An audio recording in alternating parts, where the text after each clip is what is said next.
Beyond Reach is a player-made expansion by RazorKid and a huge pool of talented collaborators. Beyond Reach puts the player in a corner of High Rock, home to the Bretons, a society ravaged by disaster. I am Coffee and I am here to tell you what I feel about this expansion. This expansion is truly meant to be rated 18+ for mature audiences, so be careful if you are sensitive. If you like gory horror games and also role-playing games like Baldur's Gate, Dishonored and Morrowind, you will like Beyond Reach. This review will not shy away from some spoilers, but the main questline is not spoiled. So with those disclaimers out of the way, let me start by saying that I am usually not into gore or horror, but Beyond Reach employs these horrifying elements for narrative purposes, and so all the demise has a poetic tone to it, at least when you learn the narrative. This adventure starts when you are approached by preachers of Mara in the cities of Skyrim. You travel to the west of Markarth, curious about the blessings of the divine Mara. The first impression is not a good one.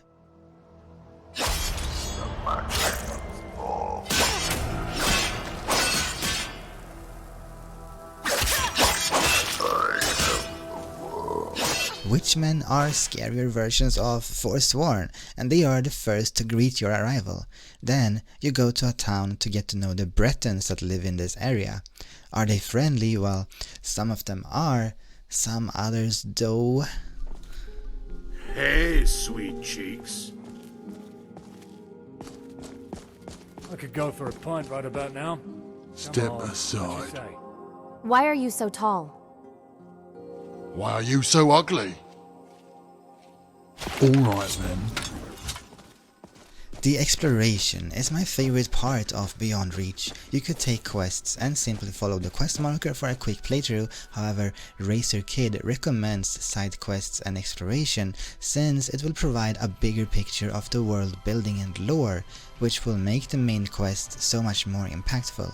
In contrast to mainland Skyrim, the side quests in Beyond Reach all connect to the same theme and improves the main quest experience. I even lost track of which quest is main or not, so I just did all quests in my log until I hit the main quest. This experience was highly immersive to me. I did not simply take quests and do them. I switched between doing quests and going off on my own initiative to explore caves and dungeons. The dungeon design provides several entrances. This makes it so that the same dungeon can be experienced differently for each player depending on which entrance you pick. It also means that you may encounter the dungeons at different points in your adventure. This is a genius method towards making each playthrough unique for each player. I found one fun Easter egg in a ruined castle full of undead. In a particular room there was a sweet roll put in front of a bed and a skeleton sitting on a chair directly looking at that sweet roll. Yes, you guessed it, pick up the sweet roll and the skeleton gains life and attacks. That Easter egg was definitely the most humorous moment of this entire mod to me. You will also meet with Ulkarin, a charming mercenary for hire, and Riamon, a missionary. These two guys provide excellent comical relief. This is not the norm, however. High Rock, as portrayed by the Beyond Reach expansion, is a dark, evil, and war-torn region. This became awfully clear to me when I entered the Domicile of Tears. The Domicile of Tears is an ominous Daedric tower hidden deep underground, surrounded by red lights and crying voices. It was both extremely creepy and fascinating at the same time.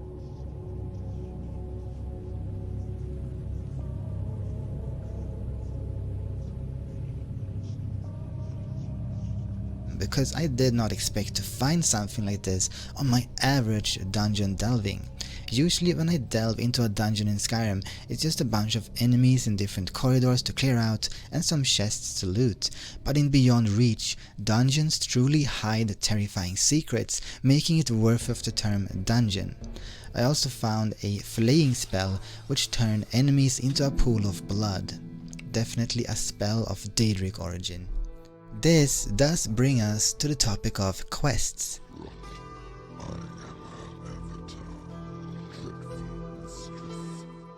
A cruel quest was when I helped a group of homeless people in the town of Arnema, also known as Raven Spring. The homeless leader tasked me with stealing back an item from a former friend of theirs who snitched and got all of them in trouble. But he is kept in a cell by the city guards. The quest giver asked me specifically not to be seen during this quest and absolutely to not initiate violence. I gotta ask though, was it a quiet job? No, I dealt with it without trouble. Now here's the thing, if you disregarded that and do kill a guard or two on your way to this snitch, the guards will enter the homeless area after the quest is completed and blame it all on them, putting them on curfew and even killing some of them as an example. That is not very helpful, so if you want to be of actual help to this bunch, you'd better build a stealth character and be wary of the consequences should you fail. Consequence is not a thing in vanilla Skyrim, so it felt refreshing to me that Beyond Reach brings back that role-playing feeling where my gameplay actually impacts the world, just like in Morrowind, Dishonored and Baldur's Gate. In a remote village, I took on a side quest to save a kid. The quest giver is already certain that the boy is dead because the witchmen kidnapped him, and they are sure to sacrifice their prey to their giant companions. After defeating the bunch, you loot a bag, and sure enough, the man was correct. With a sad tone, I delivered the remains. This is the general tone of the quests in Beyond Reach. It is gritty, melancholic and sad. The same feeling is weaved into the environment. The artistic direction truly takes off after about half of the main quest is done. Horror elements are slowly presented to you in the overworld. Oh, Raven Spring. Time hasn't been kind to this town. Glad I left before it truly went down the gutter. But it is when you enter the Daedric plains that it goes from creepy to full-on horror.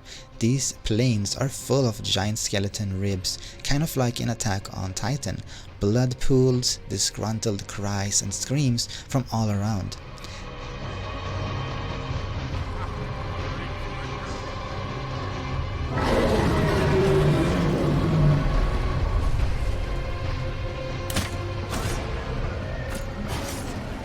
There are also terrorized vessels, basically tortured people that live on as undead, skeleton dragons, fleshy monsters, sloths, and many variants of Daedric horrors and original skeleton horrors.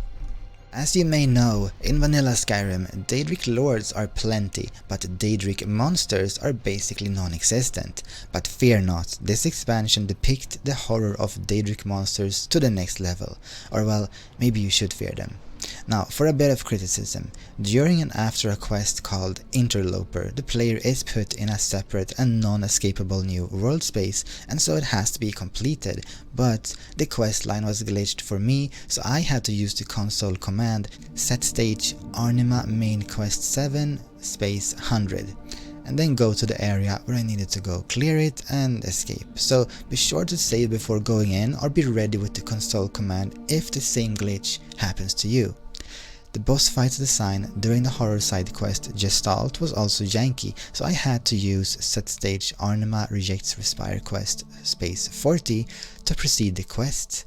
But let me tell you that these were the only bugs I encountered. Beyond Reach was for me a crash and bug-free experience. As a last criticism, the voice acting is good, but the audio recording quality and EQ is extremely varied. In one scene, two Breton lords speak to each other. While one has good quality, the other one has echo and too much treble to his voice. Also, there is one scene where you are given a lore dump with a ghoul guy talking to you for about 10 minutes.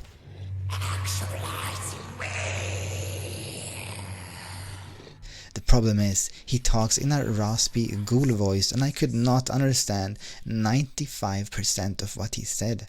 I also did not get subtitles though, that can be on my end.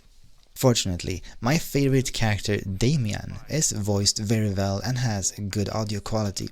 When the Reachmen home their desires into one shared purpose, even mountains will quake.